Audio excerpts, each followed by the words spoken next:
To insert an SD card into your Tapo C310 camera, first thing you need to do is go to the bottom of that camera and find this plate. And then you need to grab a screwdriver, it's called a star screwdriver, and unscrew that plate from there. So there are two screws, so you need to just undo both screws.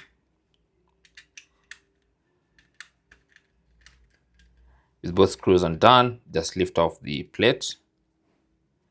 And then you can see this is where you slide in your SD card. So basically, you need to use a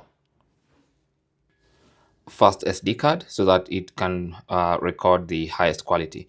So basically, hold the SD card like this. So with the camera facing this way, then you need to hold it with the contacts facing down.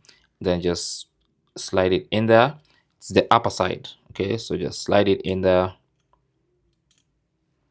And then you need to like use the tip of your finger just to kind of push it in until it clicks in place like that. Okay, once you do that, then you can put the plate back and put the screws back. Thanks for watching and good luck.